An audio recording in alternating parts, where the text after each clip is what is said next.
richesses et de la course effrénée sur les gloires de la terre. Et nous avons dit que le plaisir est plus dangereux que la souffrance, parce que souvent quand on est dans le plaisir, on est dans le confort, tout se passe bien dans nos vies, on ne se doute pas qu'on est déjà très loin de la face de Dieu. Alors, Luc chapitre 10, 38 à 42.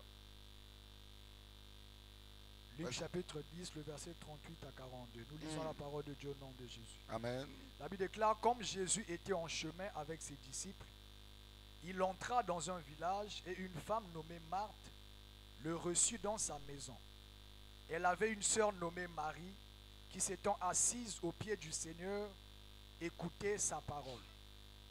Marthe, occupée à divers soins domestiques, survint et dit, Seigneur, cela ne te fera-t-il rien que ma sœur me laisse seule pour servir? Dis-lui donc de m'aider. Le Seigneur lui répondit, Marthe, Marthe, tu t'inquiètes et tu t'agites pour beaucoup de choses. Une seule chose est nécessaire. Marie a choisi la bonne part qui ne lui sera point ôtée. Alléluia. Bien-aimés dans le Seigneur, rien sous la terre ne dépasse la présence de Dieu. Rien sous la terre. Nous devons le savoir. Rien sous la terre ne dépasse la présence de Dieu. Et nous avons été créés pour demeurer dans la présence de Dieu. Souvenez-vous que lorsque Dieu a créé Adam et Ève, il les avait placés dans le jardin d'Éden. Et le jardin d'Éden signifiait sa présence. Donc ce qu'un homme, une femme a besoin de rechercher, de garder, de conserver, c'est la présence de Dieu. Plus que tout, plus que le mariage, plus que l'argent, plus que les postes, plus que même la recherche des guérisons et toutes ces choses. Parce que lorsque une personne vit dans la présence de Dieu, tout lui est possible. Amen. Nous pouvons être privés des biens. Mais si je suis dans la présence de Dieu, certes, à l'instant T, je peux être privé des biens, mais à T plus 1, Dieu dans son amour est capable de pouvoir à tous mes besoins. Remarquez ici, comme je disais hier, Marthe, sur le plan de la chair, sur le plan de l'humain, elle avait raison de préparer la nourriture à Jésus. Elle avait raison d'arranger les ingrédients.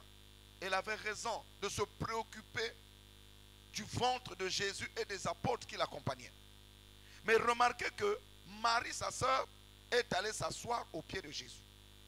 Et elle est venue réclamer sa sœur Marie au Seigneur. Mais regarde, au lieu que tu commandes à Marie de venir m'aider pour te préparer à manger, c'était comme une accusation. Seigneur, tu ne vois pas que on fait la nourriture pour toi? Et pourquoi tu laisses Marie à tes pieds, en train d'écouter la parole, en train de te contempler, en train de t'adorer, au lieu de venir d'abord préparer la nourriture? Alléluia. C'est logique. Mais Jésus lui dit, ta sœur Marie a choisi la bonne part qui ne lui sera jamais ôtée. Ça veut dire que tu peux manger aujourd'hui, demain tu auras faim. Tu peux bâtir des maisons aujourd'hui, demain la rouille, la guerre peut détruire ça. Mais si tu as ma présence te conduira juste dans l'éternité. Et ma présence ne te quittera jamais. Parce que seule ma présence peut faire même le miracle de la nourriture. Oui ou non? On a vu Jésus transformer combien de pains? Il y avait combien de pains? 5 pains et 2 poissons. Il a transformé ça et les gens ont ramené 12 paniers pleins de restes. Donc malgré tout ça, Marthe ne comprenait pas que l'arrivée de Jésus dans sa maison, il allait tout abandonner. Qu'est-ce que Dieu nous enseigne par là? Quand Christ vient dans nos vies, on doit s'arrêter un moment. Je suis préoccupé par les soucis de ma vie. Je suis préoccupé par mon bien-être. Mais est-ce que je suis conscient de la présence de Dieu dans ma vie? Est-ce que je me rends compte que mon corps, c'est l'esprit, l'âme et le corps? Est-ce que je me rends compte que quand je suis né de nouveau, ou quand j'étais né de nouveau, l'Esprit de Dieu est venu habiter en moi? Et que je dois avoir plus de considération et de temps à parler avec le Saint-Esprit qu'avec les hommes. Alléluia. Ceux qui parlent plus avec Dieu aimeront mieux les hommes, agiront mieux dans la vie. C'est très important.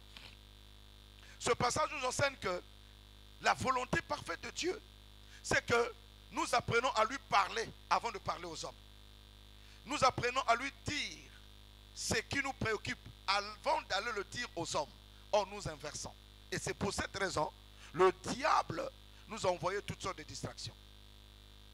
Nous passons plus du temps devant nos télévisions, devant Internet, devant les réseaux sociaux, que devant la présence de Dieu, en train de l'adorer, en train simplement d'écouter un cantique inspiré, en train simplement de lire la parole et de laisser la parole pénétrer les pensées de nos cœurs, en train simplement d'être silencieux. Seigneur, me voici, je suis dans ma chambre à coucher ou dans ma chambre de prière ou dans mon salon, je suis simplement à genoux et je suis en train de te contempler. Seigneur, parle-moi. Tu m'as créé, j'ai tel âge. Quelle est la suite de ma vie? Quelle est la suite? Ma vie est agitée. Qu'est-ce que tu dis, Seigneur? Je m'attends à toi. Tu as dit que tu m'as préparé des choses cachées, des choses que je ne connais pas. Tu as dit, invoque-moi et je te répondrai. Je t'annoncerai des choses cachées, des choses que je ne connais pas. Il y a un héritage qui existe pour moi. Tu es un bon Père. Parle à mon cœur. Alléluia. Mais on laisse l'agitation du monde nous tourmenter. Mais Marie avait choisi la bonne part. Je prie que dans cette communauté, nous nous lèvons, que nous choisissons la bonne part. Parce que souvent quand les vents, les tempêtes arrivent dans nos familles, dans nos foyers, dans l'église, l'ennemi veut que nous regardions au vent. Nous regardons aux tempêtes. Nous regardons aux conflits. Nous regardons à ceux qui nous insultent. Nous regardons à ceux qui nous méprisent. Nous regardons aux choses qui nous font tuer le temps. Au lieu de dire, Seigneur, c'est vrai qu'il y a les vents. Vous savez, j'ai été choqué depuis hier par un verset de Romains 8 qui a troublé ma vie, encore alors que je l'ai lu. Mais hier, ça a encore résonné trop fort. Romains 8. Romains 8. Romains 8. Ouvrez vos pages dans Romains 8.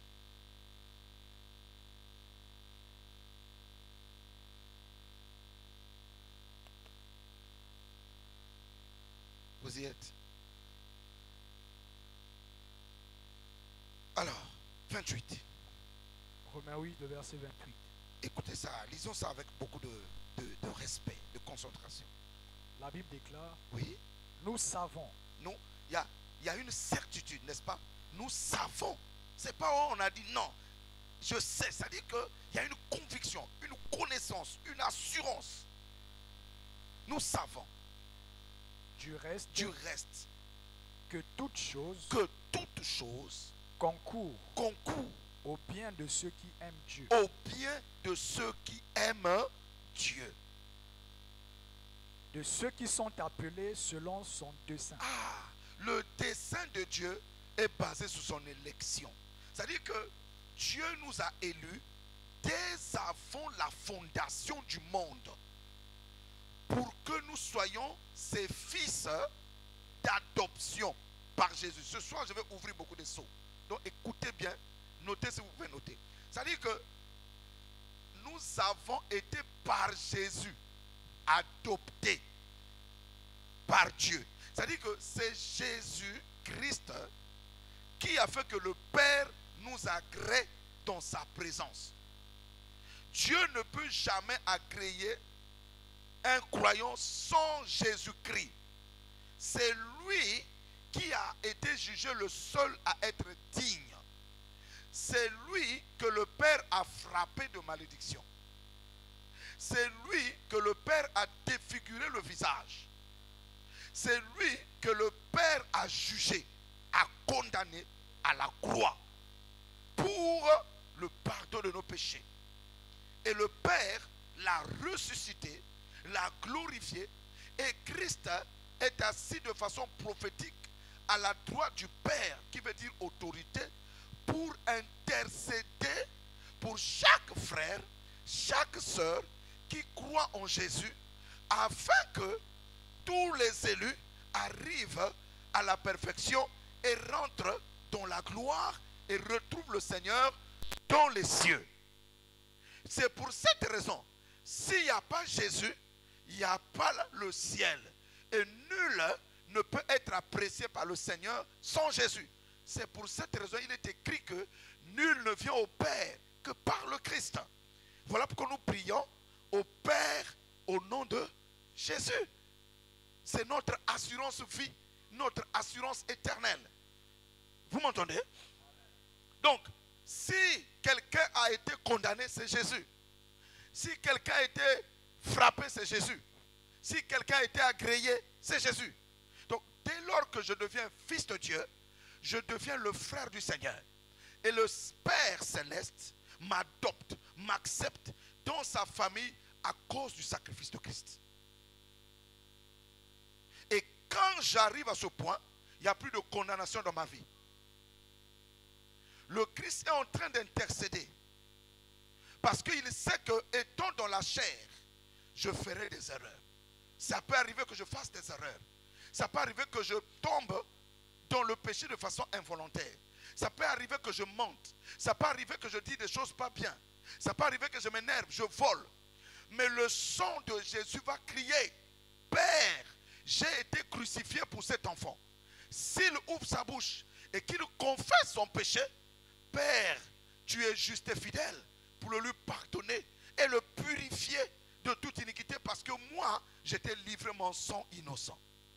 Vous comprenez? Et c'est ça qui donne l'assurance de notre salut. Alors, c'est ça les bien-aimés qui sont appelés par le dessein de Dieu. Alors, tout ce qui nous arrive, le verset 28, toutes choses qui nous arrivent sur la terre concourent à notre bien. Les bonnes choses comme les mauvaises choses. Alléluia. Les chrétiens veulent seulement que les bonnes choses leur arrivent. Non. Même les mauvaises choses, quand ça nous arrive, il y a un message divin à l'intérieur. Parce que si on n'avait pas rejeté Joseph, il n'allait pas arriver à la gloire. Remarquez, quand Paul a été appelé, Dieu lui dit, par la bouche d'Ananias, que tu souffriras pour mon nom.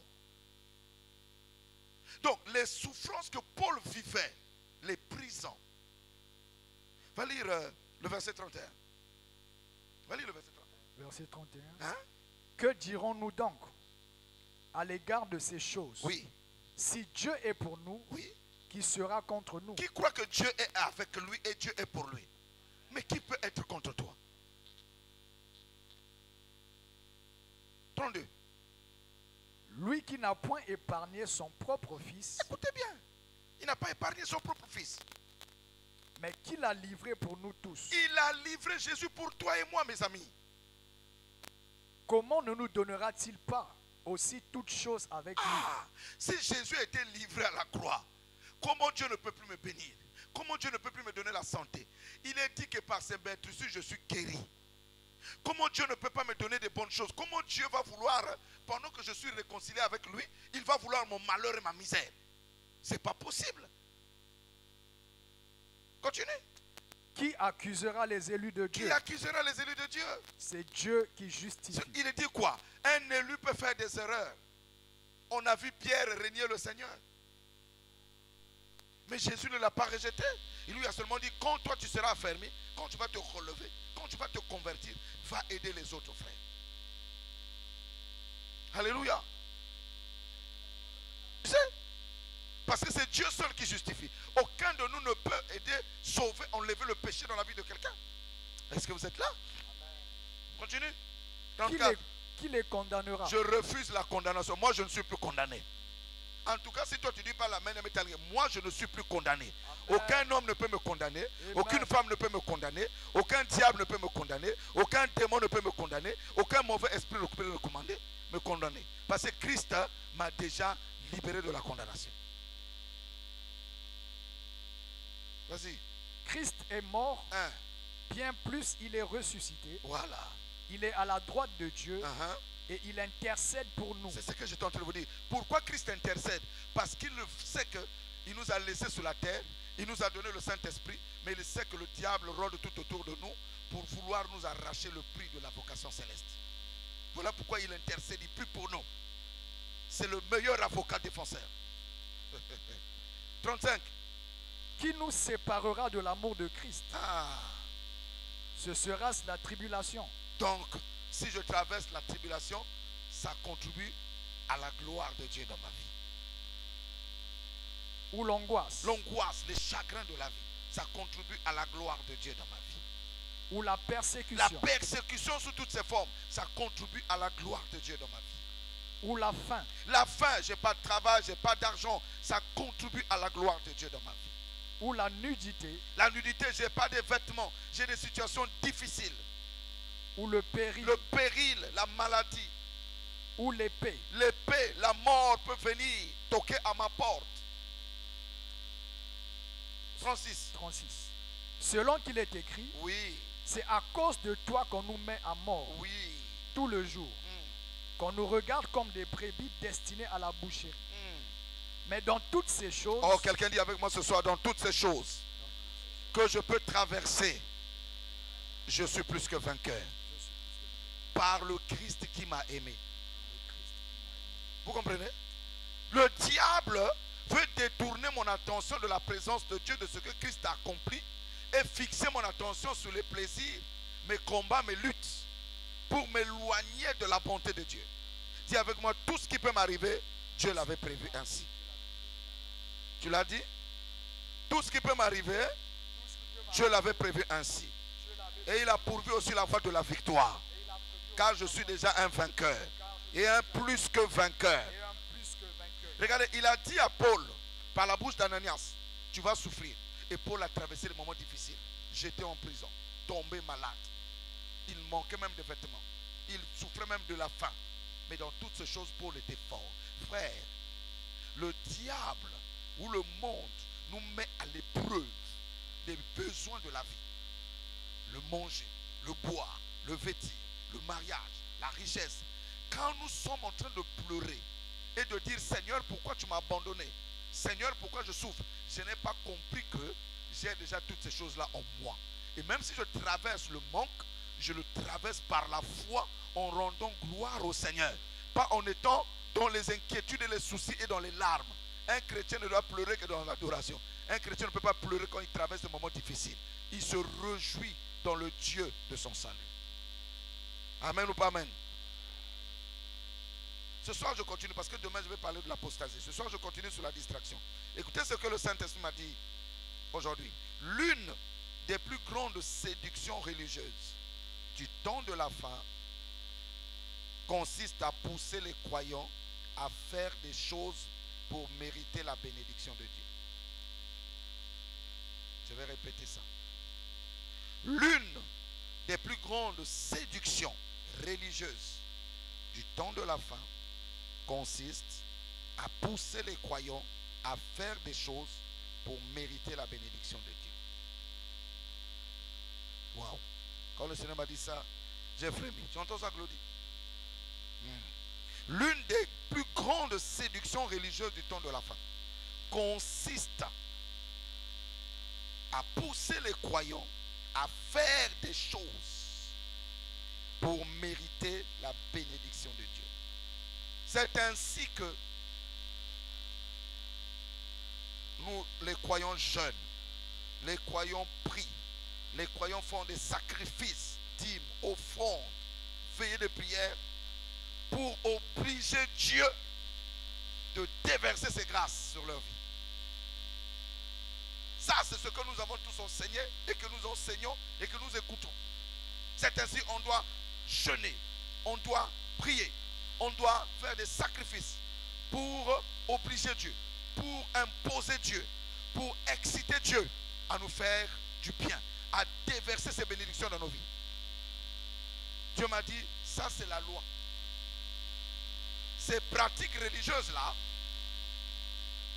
font de Dieu un bourreau, un Dieu mauvais, un Dieu méchant, qui a besoin de voir ses enfants crier toute la nuit, jeûner 40 jours, 70 jours, faire des sacrifices, donner beaucoup d'argent, faire toutes sortes de rituels pour mériter. Quelqu'un me dit pour mériter. Dis avec moi, nous ne méritons rien. Et on ne doit rien faire pour mériter. Les bénédictions de Dieu, ce n'est pas sous la base des mérites. Ce n'est pas que je fais des choses pour recevoir. Ça, c'est la loi. Dans l'Ancien Testament, il faut faire des choses, accomplir des sacrifices, des rituels pour obtenir les choses de Dieu. Dans la Nouvelle Alliance, écoutez-moi bien, ce que le Seigneur m'a dit, c'est que nous recevons ce que Christ a déjà accompli. Nous le recevons par la foi. Est-ce que ça veut dire ne prie pas? Non. Est-ce que ça veut dire ne jeûne pas? Non. Est-ce que ça veut dire ne fais pas des dîmes, des offrandes? Non. Les prières, les offrandes, les jeûnes dans la Nouvelle Alliance n'est simplement un moyen de tuer ma chair, simplement un moyen de détruire ma chair et de reconnaître Dieu, sa bonté, son amour, et de dire au Seigneur, je te rends grâce, je viens dans la prière, je viens dans le jeûne, je viens dans le sacrifice pour te remercier pour le sacrifice le plus grand que tu as déjà fait pour moi à la croix, et je saisis par la foi toutes les bénédictions que tu m'as déjà données et qui sont en moi, dans mon esprit, par Jésus. Ça va vous choquer parce que nous sommes conditionnés pour faire des choses afin d'obtenir. Et c'est difficile de dire aux gens qui sont habitués à poser des actes pour recevoir, pour leur dire reposez-vous. Croyez, c'est fait. C'est difficile. C'est difficile. Parce que partout où nous sommes passés, il faut beaucoup. J'ai une question. Pourquoi nous prions beaucoup, mais les résultats d'exaucement sont très peu? Pourquoi nous jeûnons beaucoup, mais les gens, après des années de jeûne, leur vie est dans le chaos? Parce que nous sommes en train de venir sur la base de mériter quelque chose. C'est parce que j'ai jeûné qu'il m'a donné. C'est parce que j'ai prié qu'il m'a donné. C'est parce que j'ai fait ceci qu'il m'a donné. Moi-même, j'ai prêché ça. Mais Dieu m'a dit non, tu prêches à l'envers. Dans la Nouvelle Alliance, toute chose s'obtient par la foi. Nos prières, ce sont les actes d'amour. Nos jeûnes, ce sont des actes d'amour. Nos sacrifices, ce sont les actes d'amour. Pour dire à Jésus, merci. Et nos prières, nos jeûnes permettent de tuer notre chair afin de permettre à notre esprit de récupérer les ressources célestes et d'appliquer ça dans notre vie au quotidien. Parce que souvent, comme la chair est lourde, nous avons besoin de prier et de jeûner pour neutraliser les passions de la chair afin que notre esprit soit à même de nous parler des bonnes choses que Dieu a d'avance préparées pour nous et que notre âme soit capable de recevoir ça parce que les passions de la chair sont neutralisées. Les incrédulités sont neutralisées. Je vais dans la prière, je vais dans le jeûne pour faire taire mon entendement personnel, pour faire taire mes besoins personnels, mes soifs personnels, ma voix personnelle, mes désirs personnels, mes sentiments personnels, afin de laisser au Saint-Esprit qui est dans mon esprit de libérer la parole qui convient pour ma vie. Et j'offre mes dîmes, mes offrandes comme acte d'amour, acte d'adoration, acte de reconnaissance de ce que le Seigneur a fait. Voilà pourquoi Jacques dit, nous ne sommes pas sauvés parce que nous faisons des bonnes œuvres. Sinon, il y a plein de gens qui ne prient pas, qui font des bonnes œuvres. Mais ils iront en enfer et pourtant. Seigneur, fait que ça rentre dans les enfants. Colossiens 2.10, dis-moi ça. Colossiens 2.10. Dis à quelqu'un, Dieu nous a déjà bénis par Jésus. Ah, vous avez du mal à parler, ça ne rentre pas? Je te pose une question. Depuis que tu jeûnes, est-ce que tu as obtenu tout? On jeûne beaucoup en plus. Vous remarquez, les chrétiens les plus frustrés, c'est ceux qui ont beaucoup prié, qui n'ont même pas entendu la voix du Saint-Esprit. Et ils sont frustrés. Et il y en a qui prient beaucoup pour apaiser leur conscience de péché. Or, tout ce que nous faisons dans la Nouvelle Alliance doit être sur la base de l'amour et la foi. Ah, Colossiens 2.10. Colossiens 2.10. Oui. Vous avez tout pleinement en lui. Oh, toute l'église répète, j'ai tout pleinement en lui. Oh, dites ça fort les enfants, encouragez-moi ce soir. J'ai tout pleinement en lui. Est-ce qu'il y a une limitation dans le tout là? Oh, il faut que ça résonne. Répétez ça. J'ai tout pleinement en lui. En lui qui? Finis la lecture. Qui est le chef de toute domination et de toute autorité. Qui est le chef? Christ. Qui est le chef des démons? Christ. le chef des rois de la terre, le chef des richesses de la terre. Et ce Jésus-là me dit que j'ai tout en lui. Dis avec moi, j'ai tout. La santé, la richesse, la gloire, la foi, la paix, la joie, la douceur, l'élévation, la puissance. J'ai toutes ces choses-là. Ça y est déjà dans mon esprit. Il faut que ma foi prenne ça pour imposer ça à mon âme. Fini la lecture. Oh, fini la lecture. Alléluia. Oh, et c'est en lui que vous avez été circoncis d'une circoncision que la main n'a pas fait. Répète avec moi, j'ai tout. J'ai tout. Pleinement. Pleinement. C'est-à-dire que Dieu a tout accompli parce que c'est plein. L'abondance en Christ. Donc quand nous écartons Christ, nous échouons. Nous repartons dans l'Ancien Testament où il faut mériter. C'est là où on a des problèmes. Voilà pourquoi plusieurs sont à l'aise dans l'Ancien Testament. 90% de leurs prédications, c'est l'Ancien Testament.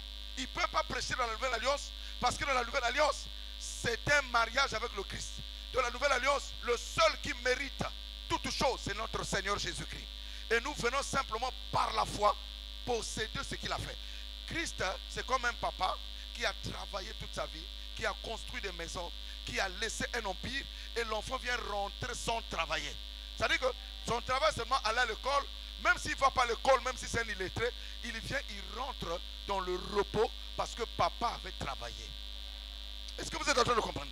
Donc dans la Nouvelle Alliance, nous rentrons dans le repos parce que Dieu a travaillé par le grand frère. Voilà pourquoi si vous avez des bons grands frères, des bonnes grandes sœurs, et ils ont souffert afin que ceux qui viennent derrière ne souffrent plus. Vous n'avez pas remarqué même dans la vie? Nous là on a mangé le mboita, mais aujourd'hui les enfants mangent le mboita par plaisir. C'est pas ça que nous sommes dans Nyaram. Les enfants mangent le mboita simplement parce que c'est la nourriture du village de leurs parents. Moi je n'ai jamais étudié en Europe, mais mes enfants étudient en Europe. Ça veut dire qu'ils viennent rentrer dans le travail que le père a fait. Nous on a vécu dans des maisons de toilettes populaires. Si tu rentres là, il faut vite rentrer dans la douche. Vous avez compris? Mais les enfants ne rentrent pas dans de telles toilettes. Les toilettes sont parfumées. Moi, je partais à pied à l'école. À Dolisie, il fallait traverser les montagnes derrière au Kimir, même sous la pluie. Et aujourd'hui, nos enfants vont à l'école en voiture.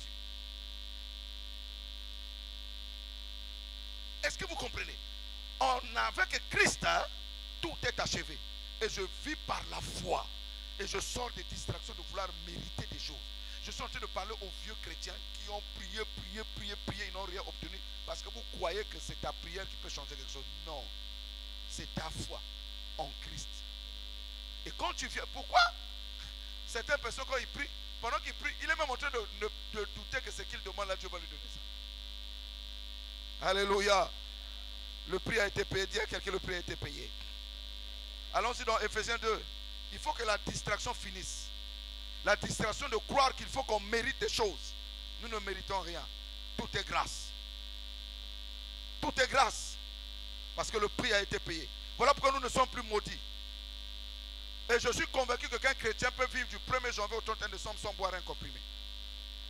La guérison est acquise en Christ. C'est le niveau de notre foi. Et il m'a dit encore, avant que nous lisions Ephésiens 2, 8 à 10, il m'a dit encore ceci. Dans l'Ancien Testament, on partait de l'extérieur pour ramener la gloire à l'intérieur. Dans la Nouvelle Alliance, on part de l'intérieur pour manifester la gloire sur la terre. C'est-à-dire dans l'Ancienne Alliance, les gens faisaient des sacrifices pour avoir la présence de Dieu. Mais dans la Nouvelle Alliance, nous avons déjà la présence de Dieu en nous si nous sommes nés de nouveau. Quiconque est né de nouveau, l'Esprit de Dieu est déjà venu habiter en moi.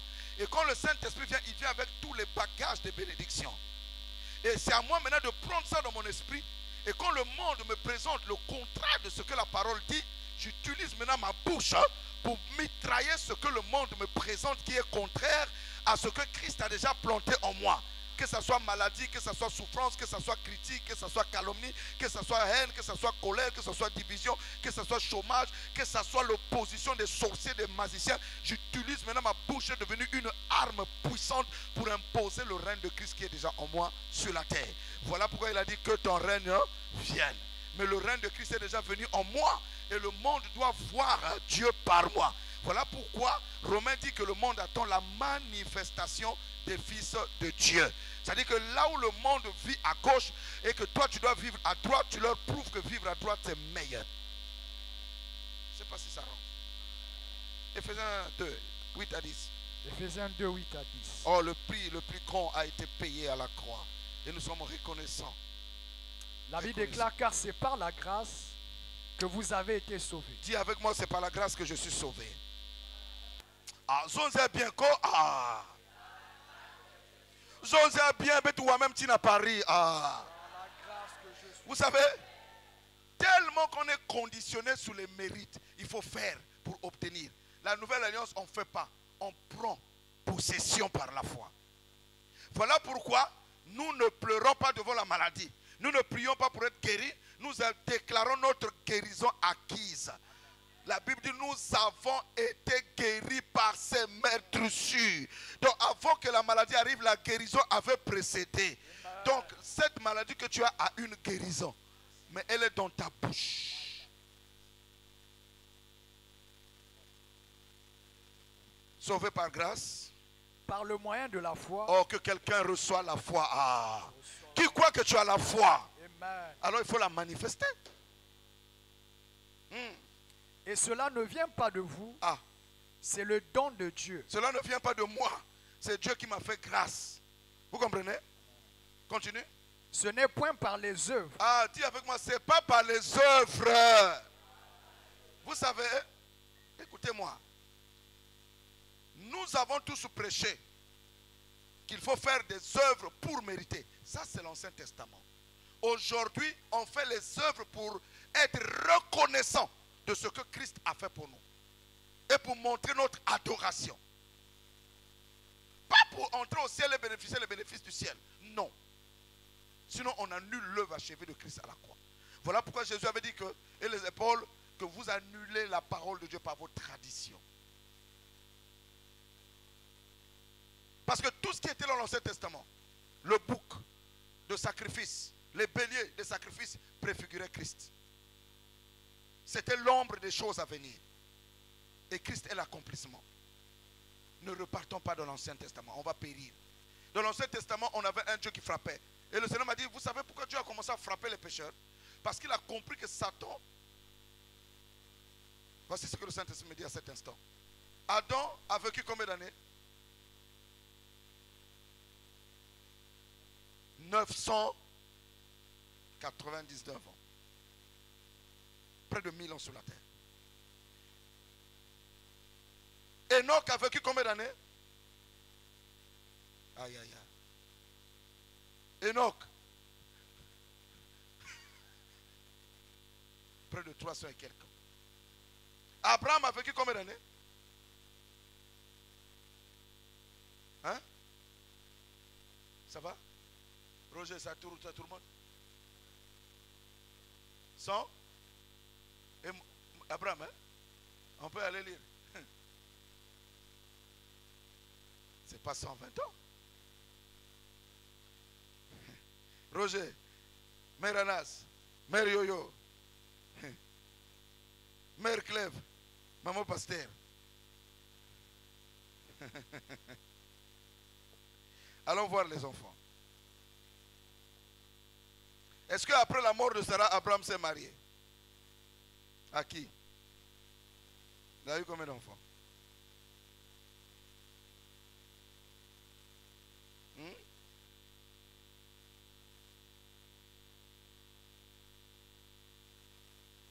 Allons voir, on va trouver l'âge d'Abraham tout de suite. Nous tous, on va lire ça ici. Mort d'Abraham. Genèse 25. Verset 7. Maman, ça veut dire combien? Allez, on va lire. Roger, tu avais dit aussi 120? Ok. Voici les jours des années de la vie d'Abraham. Il vécut 175 ans. Proche quand même. Moïse a vécu 120 ans. Il avait les cieux, il voyait. Vous remarquez que depuis Adam, l'âge a commencé à dégringoler. Les premiers hommes duraient longtemps sur la terre. Pourquoi? Parce qu'ils restaient dans la présence de Dieu. Longtemps. Mais au fur et à mesure que le diable a vu que Dieu aime les hommes, il commençait à amener les gens à défier les lois de Dieu. Est-ce que les époques d'Abraham, tout ça, il y avait une loi? Non. La loi est venue par Moïse. Il fallait que Dieu encadre la vie pour dire attention, si je laisse le peuple, le diable va les dévorer, va les amener à nier ma loi et à mourir très vite. Parce que la volonté de Dieu est que tu vives longtemps.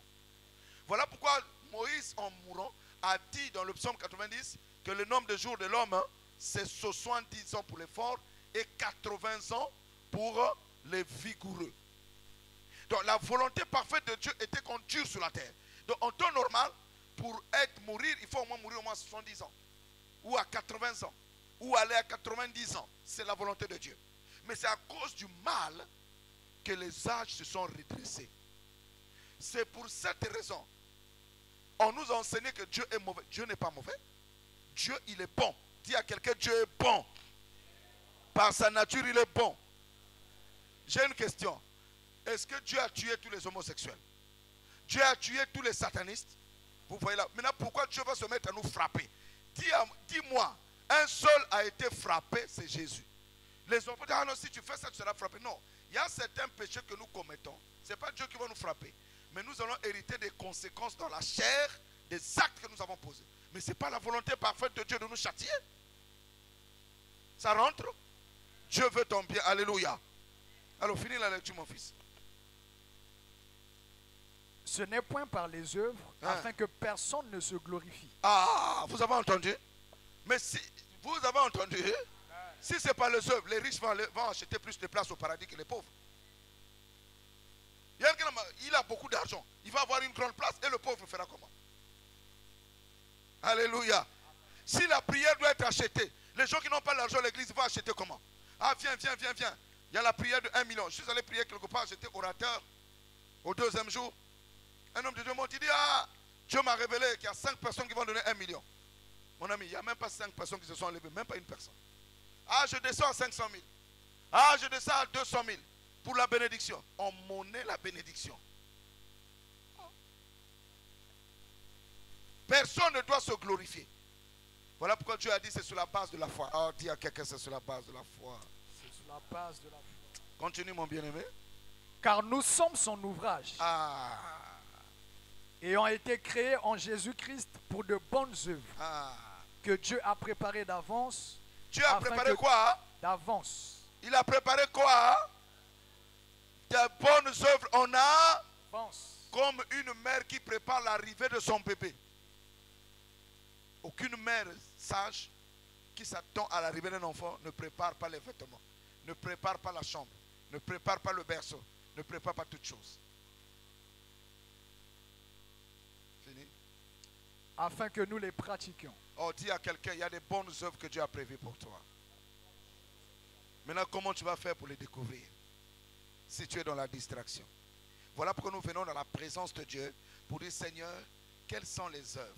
C'est-à-dire le but de ma vie, ma destinée, ma mission, c'est là. C'est Éphésiens 2:10 que je dois accomplir sur la terre.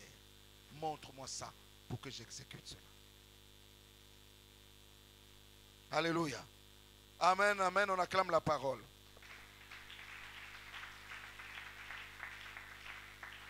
Est-ce que nous sommes en train de comprendre? Fais-moi un signe si tu es en train de comprendre. N'importe quel signe. Alors, je vais terminer par ce que j'étais en train de vous expliquer. Que la seule façon de vaincre la distraction et de recevoir les choses que Dieu nous a déjà données par Jésus est de vivre par l'Esprit. De vivre par l'Esprit. La vie de l'Esprit est plus puissante que la vie de prière, que la vie de jeûne. Parce que c'est la vie de l'Esprit qui influence la vie de prière, qui influence la vie de jeûne, qui influence notre adoration et qui impacte notre vie et notre passage sur la terre. Romains 8, 1 à 9. On va regarder quelque chose. Et c'est là où nous terminons et nous rendons gloire au Seigneur. Vraiment, merci d'être venu malgré la grande pluie. Merci d'être venu, vous qui êtes là. Que Dieu vous bénisse richement. Les autres n'ont pas pu, c'est normal, ce n'est pas aussi évident. Que Dieu les bénisse aussi. Ceux qui nous suivent en ligne, que Dieu vous bénisse aussi. Vas-y rapidement. Romains 8 à partir du verset 1 jusqu'à 9. On va aller pas à pas. La Bible déclare: il n'y a donc maintenant aucune condamnation pour ceux qui sont en Jésus-Christ. Qui croit qu'il est en Jésus. Pas qu'il est dans une église, mais il est en Jésus. Il n'y a plus de condamnation. Toutes sortes de condamnations. On ne peut pas dire que tu es maudit, non. Si, je vais t'expliquer pourquoi la malédiction parentale ou les alliances de sang de famille persistent. Mais dès que tu es en Christ, ton esprit est détaché déjà. Maintenant, la seule bataille qui reste, c'est le traitement de la bataille de ton âme. L'âme, c'est le sang.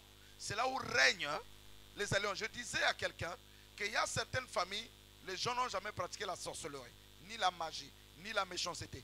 Ils n'ont fait que le bien depuis des vieilles générations. Mais il y a certaines familles où les gens ont adoré des idoles, adoré des totems, adoré des puissances des ténèbres, mangé les gens, fait des sacrifices. Les générations de ces personnes-là sont assujetties à des poursuites démoniaques. Parce que les esprits, là, suivant l'odeur du sang, doivent te reconnaître comme héritier des choses de tes ancêtres. Donc, deux chrétiens viennent à l'église. Il y en a un dans sa famille, son grand-père ou son arrière-grand-père, tous priaient. Ou ils ne priaient pas, mais c'était des gens de bon cœur. Ils n'ont jamais fait du mal aux gens. Ils n'ont jamais pratiqué la sorcellerie, ni la magie, ni l'occultisme, ni bouffer les gens. Ils sont faciles lorsqu'ils viennent à Dieu de grandir. Ils n'ont que l'opposition extérieure, c'est-à-dire des démons qui quittent des voisins. Ils n'ont pas à l'intérieur de leur propre maison des forteresses. Mais il y a des familles où depuis les générations de grands-pères à grands-pères, les gens ont procédé par des sacrifices humains. Les gens ont pratiqué l'occultisme. Alors les esprits qu'ils avaient fait venir dans la famille, souvenez-vous que lorsque Abraham adorait, la Bible dit Lévi adorait aussi dans les reins d'Abraham. Lorsqu'Abraham donnait la dîme, Lévi aussi avait donné la dîme dans le rein d'Abraham. Ces personnes-là, quand ils viennent à Christ, les esprits là vont dire non, depuis toujours, tes parents nous ont adorés. Maintenant que tu veux servir Dieu, ils vont s'opposer à toi. Et les batailles dans la vie chrétienne de ces personnes-là deviennent difficiles, redoutables. Vous êtes en train de me suivre? Ces personnes-là, et nous tous, nous devons donc apprendre à vivre par l'esprit pour imposer le règne de Christ dans notre âme, qui est le siège des sentiments, des volontés, des décisions, de l'intelligence, ce que Paul parle par l'anakainos, le renouvellement de l'intelligence, afin de briser toutes les limitations que Christ a déjà accomplies. Regardez au verset 2. En effet, la loi de l'esprit de vie en Jésus-Christ m'a affranchi de la loi du péché et de la mort. La loi de l'esprit de vie, c'est la parole de vie qui a été prononcée par Jésus, mourant à la croix, qui m'a libéré de la loi de la mort qui avait mis mon esprit dans la mort. Parce que quelqu'un qui n'a pas Christ, son esprit est mort. Mais quand je reçois Christ, mon esprit, regardez l'esprit, hein, c'est un petit E. Mon esprit devient vie. On y va? 3. Car chose impossible à la loi, Oui. parce que la chair la rendait sans force. Dieu a condamné le péché dans la chair, en envoyant à cause du péché son propre Fils dans une chair semblable à celle du péché. Et cela afin que la justice de la loi fût accomplie en nous, qui marchons non selon la chair, mais selon l'esprit. Dis avec moi, je dois marcher selon l'esprit. Je dois marcher selon. Remarquez que c'est esprit avec petit E. E. Donc mon esprit naît de nouveau. Mon esprit renouvelé. On continue. Ceux en effet qui vivent selon la chair s'affectionnent aux choses de Vous la savez chair. ce que c'est que la chair, non? Vous êtes maintenant grand. Jalousie, colère, haine, sorcellerie, même la magie est une œuvre de la chair. les divisions, les critiques, les calomnies, l'impureté, la mondanité, les raisonnements personnels, ma propre justice. Tandis que l'affection de l'esprit, c'est la vie et la paix. Car l'affection de la chair est inimitié contre Dieu. C'est-à-dire que lorsqu'on vit de la chair, on devient ennemi de Dieu. Nous sommes devenus chrétiens. J'ai un esprit nouveau. Mon âme est sous la voie de la transformation. Mais mon corps veut aussi continuer à vivre la vie ancienne. C'est ainsi qu'il y a deux personnes. Mon esprit dit à mon âme, voici la nouvelle vie. Mon corps dit à mon âme, non, nous étions habitués à faire ça, à s'énerver, à mener telle vie. Continuons notre vie. L'esprit dit non, le chemin que tu veux prendre, ça va amener la mort. On continue. Parce qu'elle ne se soumet pas à la loi de Dieu. Et qu'elle ne peut même pas. Qu'elle ne le peut même pas. Or, ceux qui vivent selon la chair ne sauraient plaire à Dieu. Pour vous, vous ne vivez pas selon la chair, mais selon l'esprit. Mais lisez bien. Selon l'esprit. Avec petit E. Maintenant la suite. Hein? Si du moins l'esprit de Dieu. Que remarquez-vous avec grand E. L'esprit de Dieu. Fait quoi? Hein? Habite en vous. Il habite où? En dans vous. mon esprit. Donc quand l'esprit de Dieu, le grand esprit de Dieu, vient habiter dans mon petit esprit, je trouve la force d'imposer le royaume de Dieu dans mon âme et dans mon corps et dans le monde. Vous êtes là? Continue, finis la lecture. Si quelqu'un n'a pas l'esprit de Dieu, avec grand E, il ne lui appartient pas. Vous comprenez? Ce qui fait que nous soyons fils de Dieu, si l'esprit de Dieu habite dans notre petit esprit. Et ça fait de nous des ambassadeurs du royaume. Ça veut dire quoi? Lorsque le Saint-Esprit est dans mon esprit, quelle est sa mission? Il prend la parole de Dieu avec toute sa puissance. Il dépose ça dans mon esprit. Je suis déjà saint, je suis déjà pur, je suis déjà enlevé, je suis déjà plus que vainqueur. Mais mon âme, qui est le siège de ma volonté, j'insiste, de mes décisions, de mes émotions, de mes sentiments, de mon intelligence, n'est pas encore arrivé au même niveau de transformation que mon esprit. C'est ainsi que nous devons prier, nous devons jeûner, et mieux que ça, nous devons méditer la parole de Dieu. La méditation consiste à prendre la parole qui a été plantée dans mon esprit et à irriguer mon âme pour aider mon âme à vaincre toutes les maladies et les défauts qui sont dans mon âme et dans mon corps. Voilà pourquoi Paul disait que la parole de Christ habite abondamment en vous. C'est comme si tu prends une éponge qui est sec, tu le mets dans l'eau et quand tu laisses l'éponge pendant longtemps, l'éponge va au fond. Quand tu sors l'éponge, tu presses, il y a de l'eau qui sort. C'est-à-dire que tellement que j'ai plongé mon esprit dans la parole de Dieu, ça commence à faire couler les fleuves de vie dans mon âme. Et mon âme va être totalement plongée dans la parole de Dieu. Et les liens de son parental commenceront à être cassés, brisés. Et toutes les maladies génétiques commenceront à être brisées. Et Dieu arrivera même à renouveler même certaines cellules de mon corps.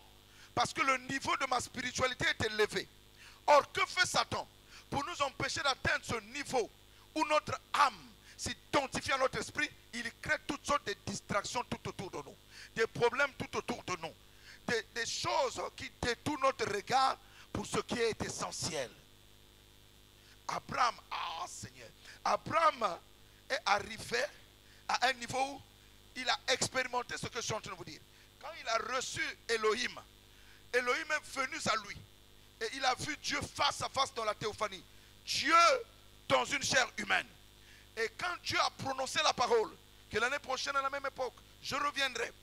Abraham, par la foi, la Bible dit, ne considéra point que son corps était déjà usé et que Sarah était déjà ménopausée. Il crut à la fidélité de Dieu qui lui avait fait la promesse. Tous les jours, Abraham confessait, j'aurai des fils, j'aurai des fils, j'aurai des fils. Je suis riche, je suis riche. Je suis le père d'une multitude.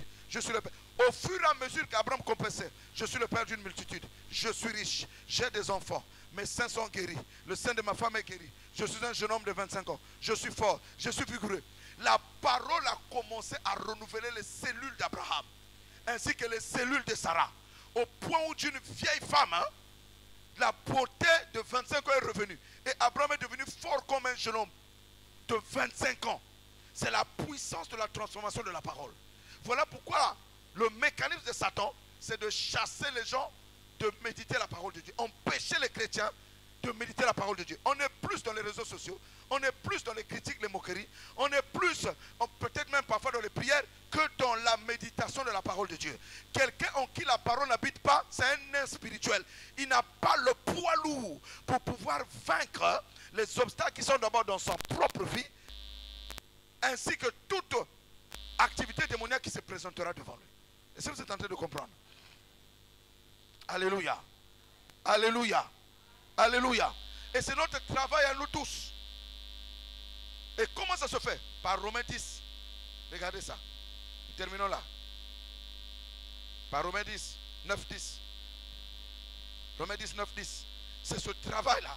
Voilà pourquoi nous devons quitter la distraction pour faire ce travail, pour récupérer et imposer toutes les promesses de Dieu dans notre cœur et dans notre vie au quotidien. Vas-y, Romains 10, 9, 10. Romains 10, 9, 10. Si tu confesses de ta bouche, Si tu confesses de ta bouche, le Seigneur Jésus, et si tu crois dans ton cœur que Dieu l'a ressuscité des morts, tu seras sauvé. le sauver là, c'est pas seulement sauver du péché, mais sauver dans la maladie, sauver dans les batailles avec les sorciers et les démons, sauver dans toutes sortes de combats, être plus que vainqueur, lorsque tu confesseras, tu déclareras la parole de Dieu que tu as cru dans ton cœur. Oh, puits de vie, vas-y. Car c'est en croyant du cœur qu'on parvient à la justice. Et c'est en confessant de la bouche qu'on parvient au salut. Dis à quelqu'un, c'est quand tu vas confesser que tu parviendras au salut. C'est là où tu verras la parole quitter l'invisible pour devenir visible. Tu vas parler sous ta femme, sous tes enfants, et tu vas voir les transformations s'imposer. Parce que ce que tu parles est cru dans ton cœur. C'est le mécanisme de la nouvelle alliance. Pour arriver à faire arriver les choses comme Abraham a fait arriver Isaac. Ça rentre ou ça rentre pas? Donc quand tu te lèves le matin, tu dis je suis fort. Voici le verset qui a toujours conduit ma vie. Ésaïe 54. C'est une parole que Dieu m'avait donnée dans mes moments difficiles. Et qui s'accomplit en Christ. Ésaïe 54, verset 10. Et c'est là où nous arrêtons pour ce soir. Ésaïe 54, le verset 10. Oui. Quand les montagnes s'éloigneraient, Quand les montagnes s'éloigneraient, quand les collines chanceleraient, quand les collines chanceleraient, mon amour ne s'éloignerait point de toi. oh, quelqu'un a dit Amen. C'est-à-dire que Dieu m'aime, quelles que soient les circonstances qui se présenteront à moi, l'amour de Dieu ne sera jamais loin de moi. Et l'amour de Dieu me suffit. Christ me suffit en toutes circonstances. Recevez cette assurance-là. Oh, ton amen doit être plus fort. Ton amen doit être encore plus fort.